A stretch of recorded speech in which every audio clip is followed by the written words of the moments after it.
Hi friends, welcome to CNR English Academy. இன்னைக்கு வீடியோவில் PGTRB 2025-26 ஓட முக்கியமான பார்ட்டாக இருக்கக்கூடிய பார்ட் A தமிழ் எலிஜிபிலிட்டி ரிலேட்டடான இன்ஃபோஸ் பார்க்குறோம். ஆல்ரெடி பார்த்திங்கன்னா மேஜர் ரிலேட்டடான இன்ஃபர்மேஷன்ஸ் நிறைய ஷேர் பண்ணியிருக்கோம்.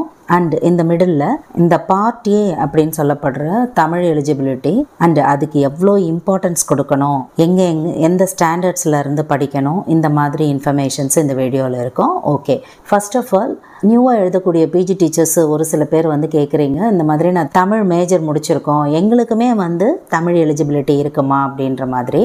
ஸோ இது வந்து பார்த்திங்கன்னா எல்லா மேஜருக்குமானது, இர்ரெஸ்பெக்டிவ் ஆஃப் ஆல் மேஜர்ஸ் எல்லாருக்குமே தான் வந்து கொடுத்துருக்காங்க. அண்டு இந்த வரப்போகிற பிஜிடிஆர்பி தான் வந்து பார்த்திங்கன்னா ஃபஸ்ட்டு தமிழ் எலிஜிபிலிட்டி எழுதக்கூடிய பிஜிடிஆர்பி எக்ஸாம். இதுக்கு முன்னாடி பிஜிடிஆர்பியில் தமிழ் எலிஜிபிலிட்டி கால் பண்ணலை அண்டு இதில் பார்த்திங்கன்னா இன்க்ளூட் ஆகுது. ஓகே, இதுக்கு முன்னாடி வந்து பார்த்திங்கன்னா நடந்து முடிந்த பிஓ எக்ஸாமாக இருக்கட்டும், எஸ்ஜிடி எக்ஸாமாக இருக்கட்டும், யூஜிடிஆர்பியாக இருக்கட்டும், இதிலெல்லாம் வந்து தமிழ் எலிஜிபிலிட்டி கேள்விகள் எப்படி இருந்தது அப்படின்ற மாடல்ஸை நீங்கள் பார்க்கலாம். அதாவது ஓவராலாக பார்த்திங்கன்னா 50 மார்க்ஸ் வந்து கொடுப்பாங்க பார்ட் ஏல 30 மினிட்ஸ் டியூரேஷனில். டோட்டல் கொஸ்டின்ஸ் வந்து பார்த்திங்கன்னா 30 கேள்விகள் இருக்கும். அண்ட் இதில் பார்த்திங்கன்னா 20 மார்க் எடுத்தாலே வந்து பாஸ் தான். அதாவது நம்மளோட பேப்பர் வந்து நெக்ஸ்ட் லெவல் ஆஃப் வேல்யூவேஷனுக்கு சப்மிட் பண்ணுறோம் அப்படின்னு அதில் ஊர்ஜிதமாகும். அதுக்கப்புறமா தான் நம்மளோட மேஜர் பேப்பரையே வந்து வேல்யூவேட் பண்ணுவாங்க. அதாவது பர்சன்டேஜில் பார்த்திங்கனாக்கா 40%. அண்டு இப்போது நடந்து முடிஞ்சு இப்போ யூஜிடிஆர்பியாக இருக்கட்டும், எஸ்ஜிடியாக இருக்கட்டும், நீங்கள் அதில் பார்த்துருக்கலாம் பார்ட் ஏல எவ்வளோ மார்க்ஸ் அப்படின்னே கொடுத்துருப்பாங்க. பார்ட் ஏ, அதுக்கப்புறமா பார்ட் பியோட மார்க்ஸு. அண்ட் இது ஒருபோதும் வந்து ரேங்கிங்கோ இல்லை மேஜரோடு ஆட் பண்ணுறதோ அந்த மாதிரி எதுவுமே கிடையாது. பர்பஸ் வந்து only for qualifying the part A, அவ்வளோதான். அதாவது தமிழில், சரிங்களா? ஸோ எல்லாருக்குமே இந்த தமிழ் எலிஜிபிலிட்டி அப்படின்றது வந்து மஸ்ட்டு.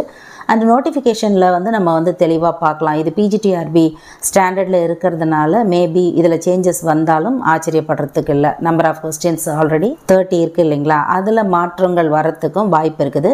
அப்படி இல்லைனாலும் அதே 30 மார்க்ஸ் வச்சு அந்த எலிஜிபிலிட்டி லெவலில் மெயின்டைன் பண்ணுறதுக்கும் வாய்ப்பு இருக்குது. It depends. நமக்கு வந்து பிஜிடிஆர்பியோட நோட்டிஃபிகேஷன் வரும்போது தான் இந்த இன்ஃபோ தெரியும். ஆனால் மினிமம் வந்து பார்த்திங்கன்னா 40%, அதில் வந்து சேஞ்சஸ் இருக்காது. அண்டு இது ரொம்ப முக்கியமானதாக, ரொம்ப இம்பார்ட்டன்ஸ் கொடுத்து படிக்கணுமா அப்படின்னு கேட்டிங்கன்னா எஸ், இட்ஸ் அ மஸ்ட்டு.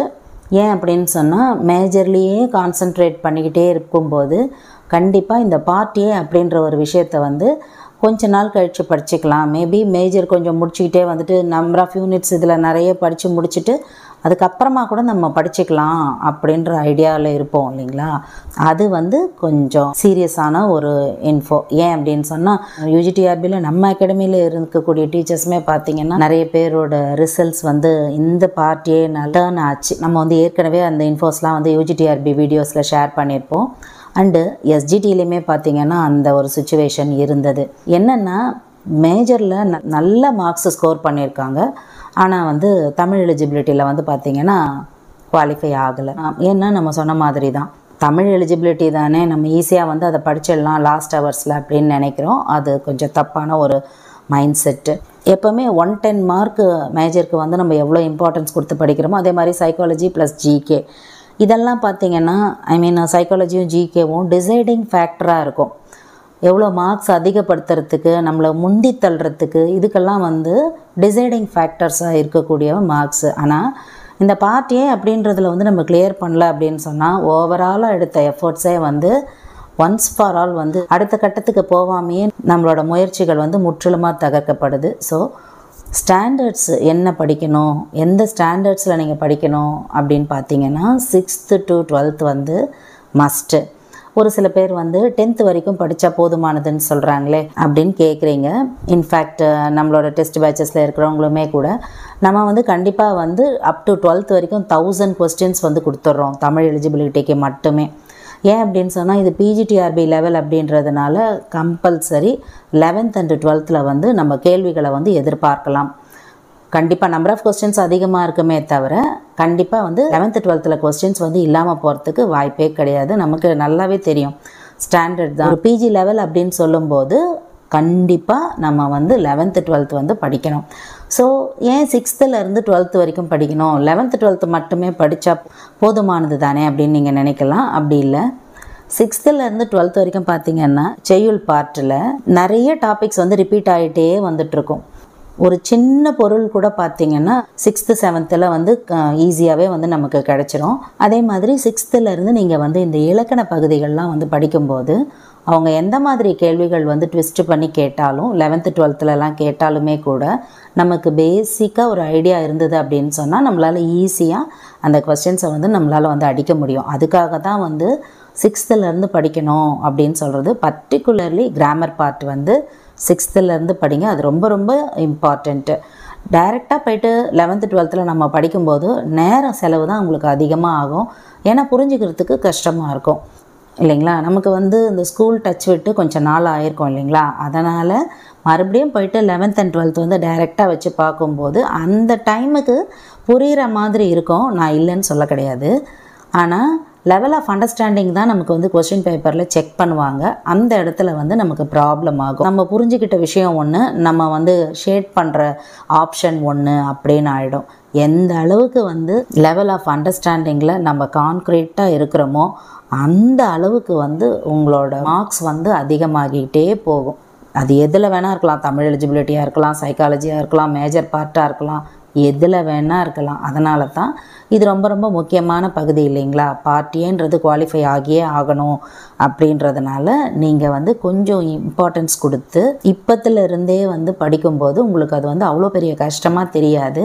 வேறெல்ஸ் எக்ஸாமுக்கு வந்து டைம் கம்மியாக நமக்கு வந்து தமிழ் படிக்கிறதுக்கு வந்து பெரிய ஸ்ட்ரெயின் ஆகிடும். ஏன்னா அந்த டைமுக்கு அப்படியே பார்த்துட்டு போகலாம் அப்படின்னு கூட ஒரு சில பேர் ஐடியாவில் இருப்பாங்க.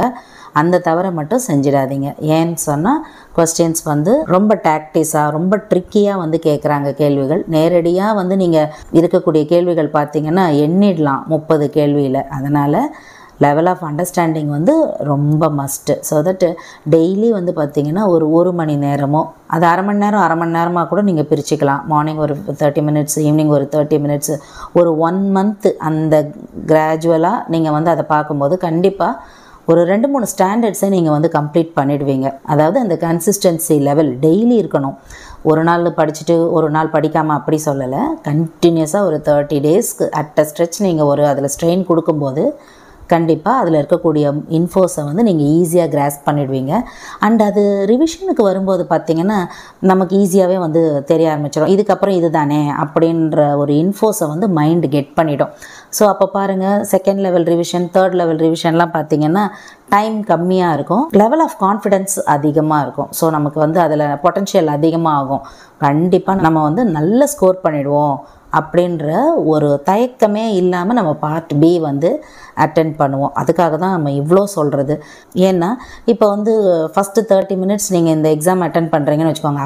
அப்போவே வந்து டவுட் இருந்ததுன்னு வச்சுக்கோங்க. ஒரு டவுட்டாக தான் நிறைய கேள்விகளுக்கு நீங்கள் வந்து பதில் கொடுக்குறீங்க அப்படின்னு எண்ணம் உங்கள் மனசில் வந்துடுச்சுன்னு சொன்னால் மேஜருக்கு வந்து நீங்கள் ஆன்சர் பண்ணும்போது இந்த தாட்டே ஐயோ இதில் வந்து கிளியர் பண்ணிடுவோமா இல்லை பார்டரில் வந்துருமா அப்படின்ற மைண்ட் செட்டே இருக்கும்.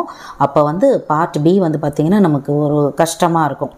என்னதான் நீங்கள் வந்து தெளிவாக உங்களோட மேஜரில் படிச்சிருந்தாலுமே இந்த ஒரு சின்ன தயக்கம் வந்து நம்மளை வந்து ஈஸியாக நம்மளை அதில் செயல்படவே விடாது. அதுக்கு தான் வந்து சொல்கிறோம் முதலையே நீங்கள் வந்து மினிமம் பர்சன்டேஜெல்லாம் நீங்கள் நினைக்காதீங்க. ஃபுல் மார்க் எடுக்கணும் அப்படின்ற ஒரு இன்டென்சிட்டியோடு படிங்க.